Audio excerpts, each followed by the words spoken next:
And welcome to the Striped Onion Show, where we peel them back good. And now to our host, the man with the plan, Sergeant Peel. All right, welcome back, friends. Let me tell you, I've got another good. Now scrub that. We've got a great interview. We got a great guest today. This is Linda Doty. Linda is what's the word? Special. Yeah, we'll use special. Now, Linda is an embedded counselor with the Richmond County Sheriff's Office in Augusta, Georgia. One thing that, if we've seen it in the past, those are so beneficial to the agency. We met Linda about a year ago. Linda, a phenomenal person, a phenomenal resource. You're going to love today's interview. She's such a great person. So real quick, got to do it like every other time. Y'all get out there. Take this thing. I don't care where you're listening. Take it and share it to your social media. Please do that. We don't care about anything other than getting the word out. That is what is the most important thing right here. So without further ado, I'm going to tell you, Linda serves a large agency. Richmond County Sheriff's Office, if you're not familiar, is 750-ish men and women strong. It's a large agency. They serve over 300 square miles, 3 different municipalities, to include one of them being the city of Augusta, Georgia. So they are a large agency. They provide full service in all realms. Plus they have a huge chunk of interstate that runs right down the middle of it. So large agency has a large need for mental health. Glad to see Linda jumping on board. You're going to have a great time listening to today's show. So without further ado, I want to get right into it. Hey, Linda, it is about time to see your beautiful face. How are you doing? I'm doing well. How are you? I'm going to tell you, you look like you're in a hotel room. Are you getting more educated? I'm trying to. I am here in beautiful Fort Walton Beach, Florida. The training is at Okaloosa County Sheriff's Office, and it's psychological resiliency for LEO families by Dr. Jessica Burke. And she wrote this awesome book called Policing Stress on the Home Front. And I'm trying to get this education, bring it back to my agency to start a program, because as you may know, law enforcement couples have tough time sometimes. So we're trying to improve their resiliency and increase the likelihood of staying together long term and reduce those nasty numbers of divorce and infidelity and all that stuff. Just trying to improve home front support for law enforcement officers. That's awesome. What you did say something right there. You said my agency.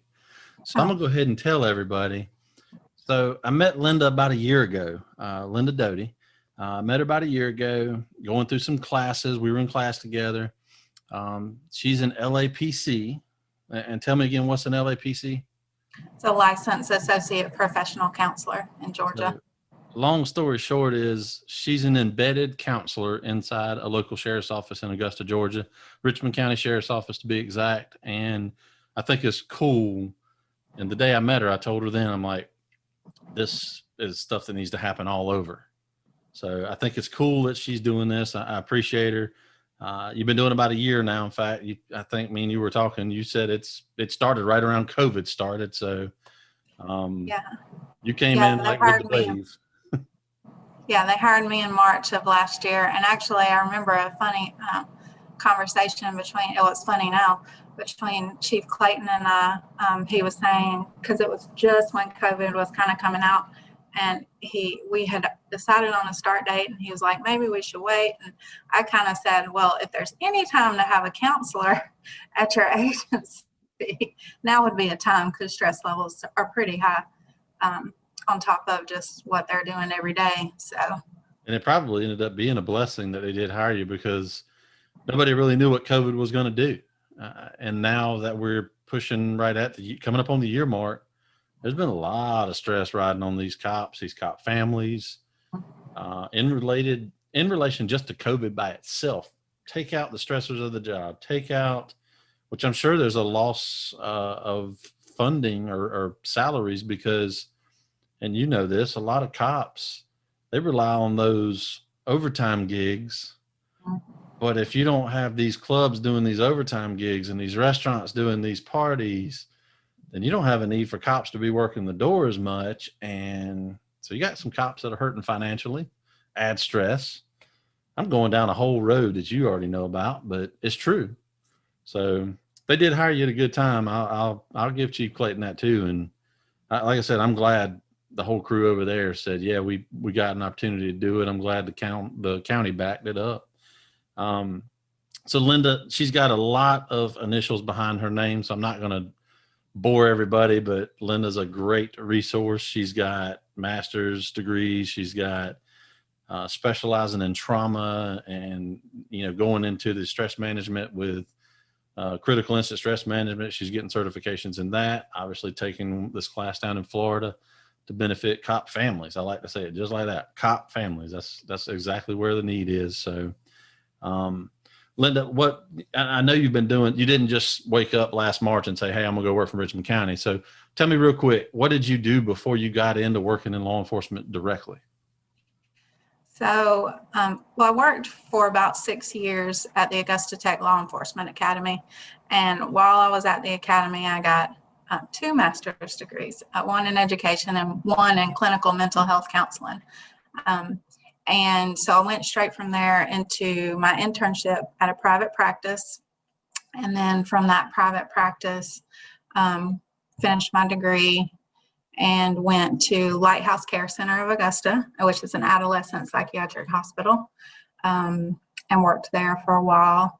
And then moved over to East Central Regional Hospital, which is a state adult psychiatric hospital. And so I got all the 1013s and the hold orders and worked with that population. And then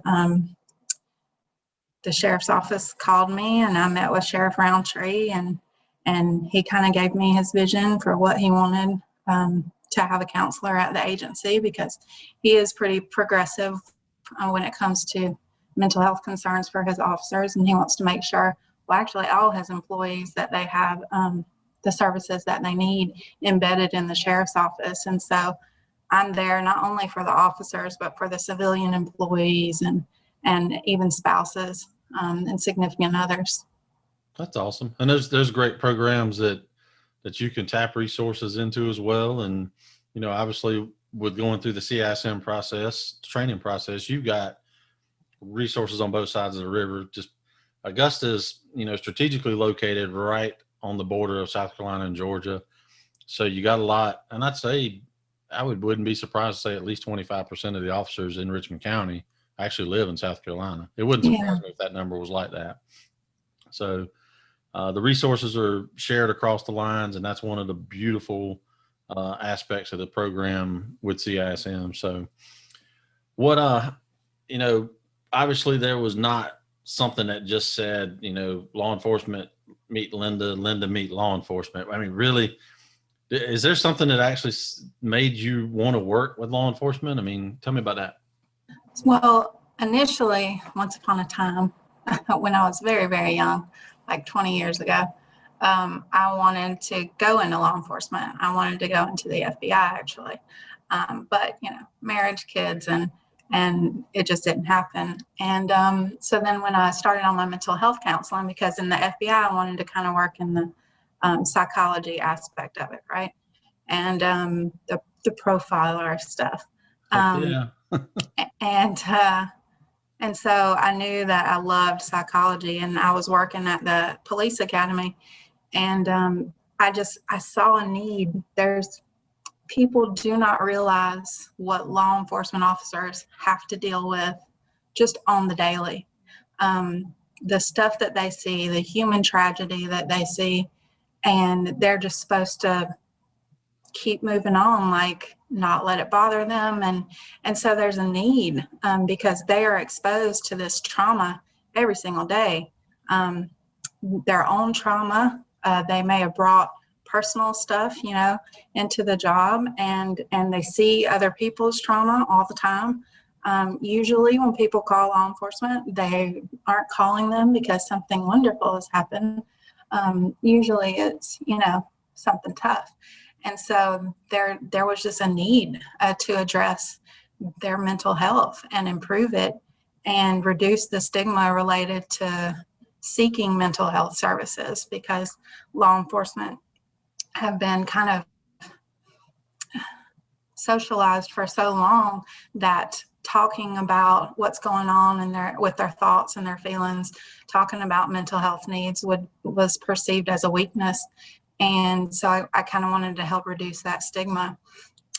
Being at the police academy, forming those relationships really helped me get that insider, role. Although I wasn't a law enforcement officer, that really helped me build those relationships. And that's actually where I met Andy Carrier, who's retired now, was a commander for GSP, and actually was the initial director for the Office of Public Safety Support in Georgia.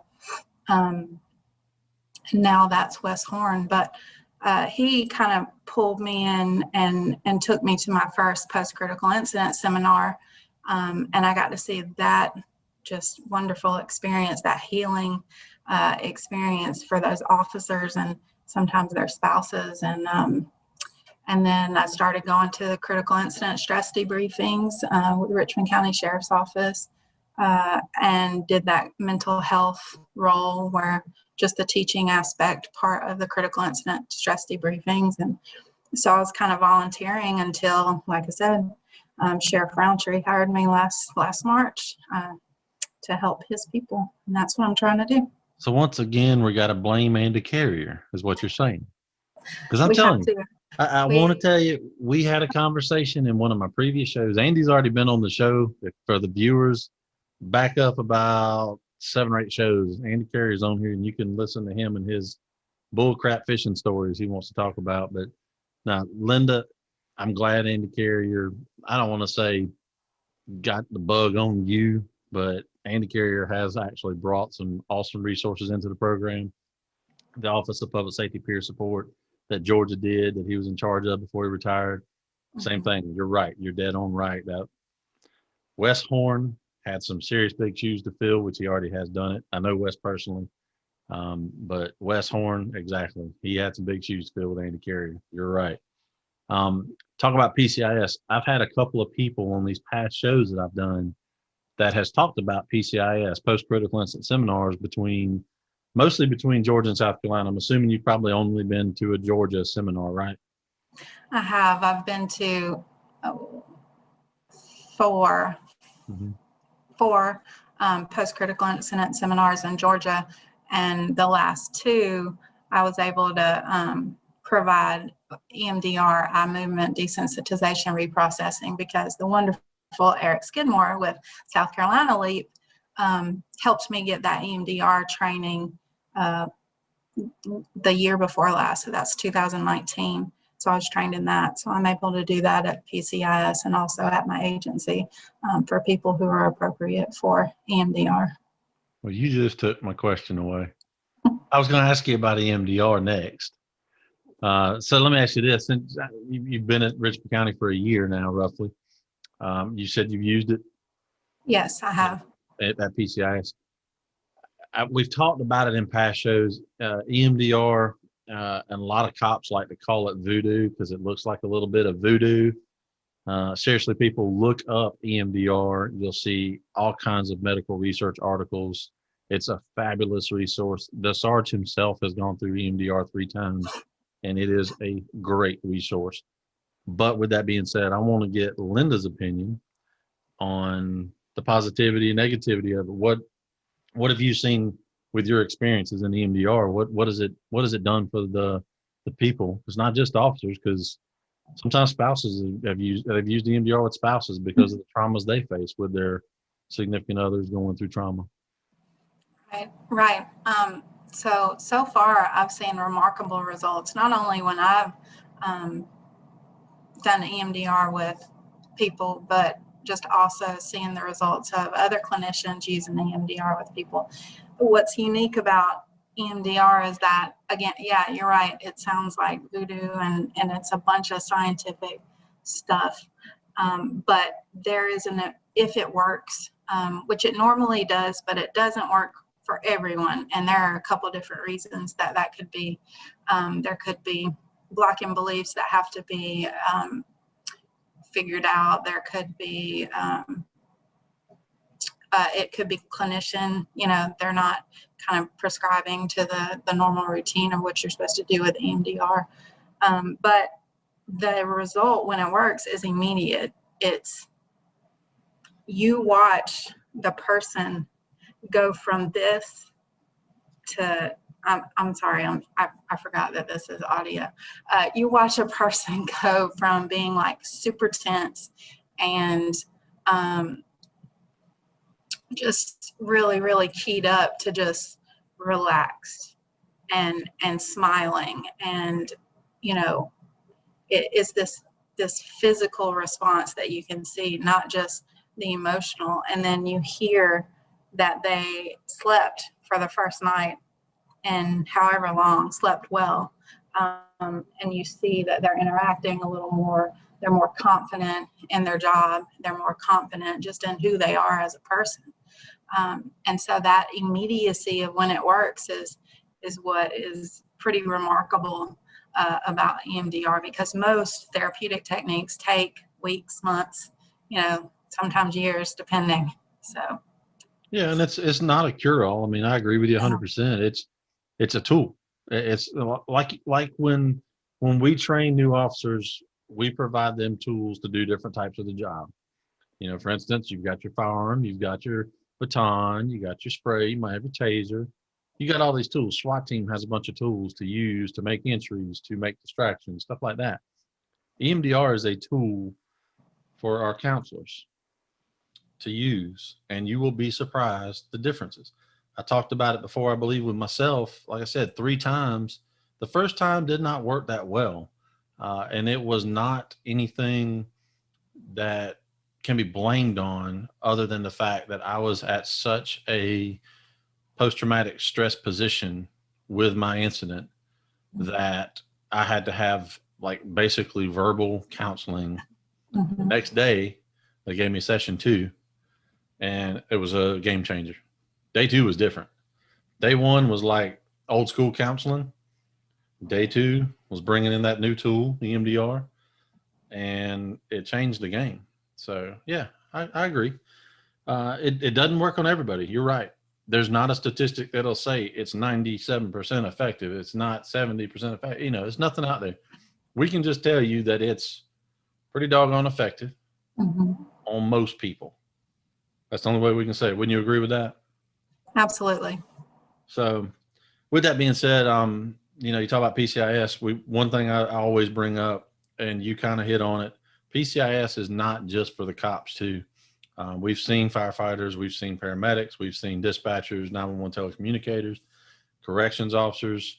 There's military PCISs out there, but it's not just for those people that I just listed. It's also for their spouses too. We hit on it just a few minutes ago. A spouse might be going through a traumatic event because her husband or his wife went through one as an officer or as a firefighter. So the families typically go through the traumatic events just as stressful and hard as the first responder or the military does. So one thing I want to encourage is if anybody that's listening to this show does have the opportunity to attend a PCIS, we've said it on other shows, they're all over the nation right now. Texas, South Carolina, Georgia, North Carolina, Missouri, Kentucky, Ohio, New York, they're all over the place, and they're all identical because of what you said his name, Mr. Dr. Reverend Eric Skidmore from SC Leap, what he stole from the FBI and turned into the PCIS. The only preacher that's ever been not charged with a larceny, because he sure enough stole it and turned it into something beautiful. But yeah, I agree with you 100%. So, and can I add to that? Please do. So I would encourage people, because I'm sure you have listeners from all over the country. If you don't have a PCIS in your state, reach out to the states that do, because we will absolutely bring you into ours, because we want all, public safety professionals to be able to have that resource. We're all about sharing, and making sure that we can provide that service for everyone. And I say we, but I'm just kind of speaking for the Office of Public Safety Support in Georgia, and then SC LEAP in South Carolina. Well, the biggest thing right now too is COVID has got a lot of things messed up.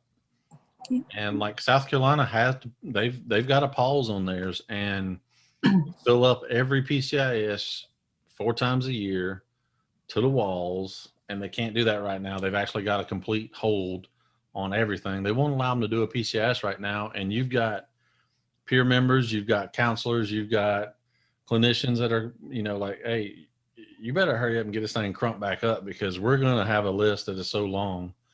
Trauma doesn't stop. Right. But right now, the PCIS is not an answer either. I will say that. But the PCIS is one of those tools inside that stairway of mental health support that is beyond fabulous.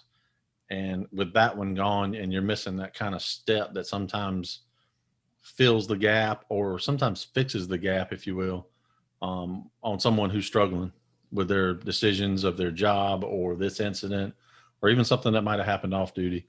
But South Carolina's right now, they're hoping to have one. I think in the next couple of months, that will be their first one in over a year, because of the pandemic. So Georgia's got theirs back up and running, which is great. I know the numbers were a little lower because they were trying to keep it, socially distanced the right way. I think Texas is still doing theirs.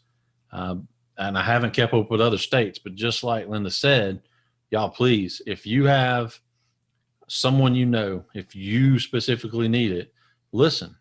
The Sarge knows some people. I can find you something close. We've helped even arrange airline tickets to get people from our area to the next PCIS that was available. And that one was in Texas, and we sent a firefighter to Texas because he needed it. So, we've done that.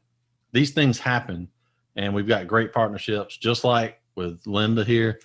This is how this program works. And that's why the SOS show is all about trying to get the word out, because we want first responders to know you don't have to hold the baggage in your back pocket anymore. That ain't what it's about. Linda, yes, you agree? Absolutely, 100%. There are resources out there. You just have to reach out. Don't let silence destroy you or potentially kill you. Yeah. And I'll add to that, even that. If you have reached out and you haven't connected well with a mental health professional, it is totally understandable. And every single either counselor, clinician, psychologist, or psychiatrist that I've talked to in a professional or personal manner, will tell you the same thing. If you don't feel comfortable with me, I can promise you there's someone else you will feel comfortable with. Don't stop your search. The same thing applies with like taking meds. If you're taking meds because you have, anxiety or something, well, this med over here might not work for you, or it didn't work for you. So we might need to tweak it and try this one instead. That's the mentality of having a good counselor on your side. So please listen to not just the Sarge, but Linda knows what she's talking about. She's been doing this for quite a few years. She said something about 20 years. I don't think she's like 24 years old, but anyway. Yeah, that's what I tell our people all the time. Well, not all the time. During my in-service, I teach in-service block. And just like you would kind of shop around for a medical doctor if you don't feel like you two are jiving or you're not being listened to or something with a medical doctor, you have to do the same thing with a therapist or a counselor. I've heard horror stories, absolutely. But don't let that stop you. Just try to find the person that you connect with, to build that therapeutic alliance with, because they are out there. It's like shopping for a car, ain't it? Well, you want the best deal. You really want the best deal. You do got to look out there a little bit. You don't have to spend that much money. No, this is true. And there's some great laws on the book on both sides of the river in Georgia, South Carolina, for the ones that are in the immediate area. There's laws on the book that's got funding to help first responders with mental health, trauma, and stress on both sides of the river. if you want to know about that, that's another thing. Call me, email me, whatever. Let's talk about that. But anyway, Linda, so one thing I want to do, I kind of just want to give you the floor for a minute. If you had the one thing that you wanted to put on the air that everybody took away from this video and said, hey, maybe she's got a point, what is it? What I would encourage is to answer your own call for help. As public safety professionals, that's what you guys do, is you help other people constantly. You respond to calls, and even in corrections, I mean, they're responding to different things within the jail and the prison. As public safety professionals, you're constantly helping other people. You have to start answering your own call for help. The first step to that is acknowledging that you might need a little help, and then answer the call, because if you don't answer a call, does it get better or worse? You know the answer. It gets worse. Never gets better. No. And the problem doesn't just go away. As helping professionals, the go-to is usually avoidance, right? Yep. If we avoid it, it just doesn't exist. But again, if you do that on a call for help, then it just gets worse. So you have to answer your own call. You have to do whatever that means for you, whether it's reaching out to a mental health professional, whether it's reaching out to a peer, because I mean, I say it all the time, peer support is where the magic is at. You guys help each other in ways that you don't even realize, or maybe you do. But having those conversations during a call or after a call or after work, whenever, that really helps kind of debrief each other. And just that talking to someone who's been in the similar situation as you can be super, super helpful. I consider mental health professionals as just another tool in the toolbox, but peers, I mean, that's where the real magic is for you guys. We like to call it window talk, to be honest with you. I mean, that's when the call's over and you just saw something jacked up or something weird just happened or traumatic or whatever it is. You leave that call because, you know, you still got to be the professional out there, and you dust everything off, you fix everything, you get back in your car, you leave. Most of the time you go about 5 minutes away at the most, and you either end up in a parking lot or around a coffee shop or in the median of some highway, and it's driver's window to driver's window, and you're debriefing each other, just like you said. So bingo. You guys don't know it, but you're already doing it. We just been trying to teach you how to do it even better. That's all. Exactly. Teach you how to listen and not listen to respond. And I even say, you know, just talk, whether it's to your significant other, your friend, peer, your dog, your cat, your lizard, whatever it is, just get out of your head a little bit. And just, there are tons of resources out there. Sarge, you've already mentioned quite a few resources, and I'm sure you'll have some on your content, whatever platform you're on.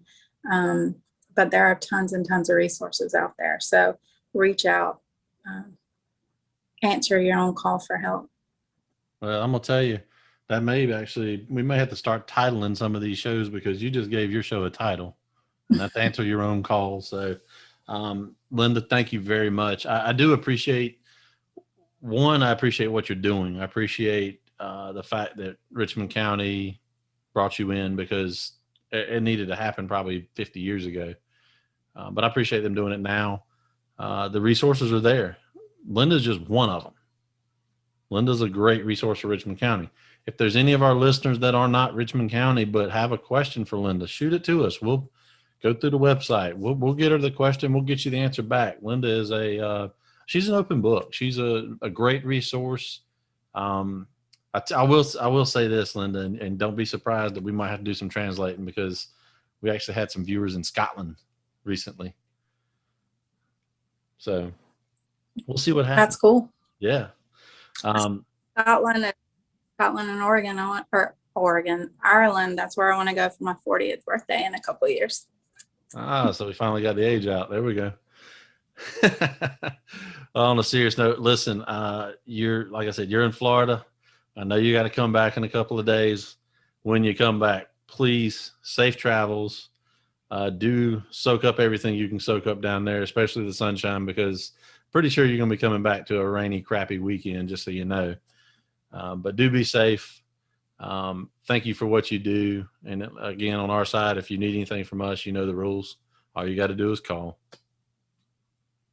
Thank you. I appreciate you having me. Thank you for taking the time out your day. Thanks again for listening, friends. Let me tell you, we are greatly appreciative of your support of the SOS show, the Striped Onion show, and we are just as grateful for the friends we have inside our CISM network. Don't forget to share today's SOS call on your social media platforms. That is critical to getting the word out. And also make sure to leave some comments on whichever platform you listen to us on. We will respond to you. Visit our website at some point, thesosshow.com, and check it out. See what we have there. Sign up for the email notifications about shows and events we have coming up in the future. This is all about the first responders, about their support circles. So we want to make sure that it is impactful. And until next time, we hope everyone has a great day and a great week. Y'all stay safe out there, and God bless.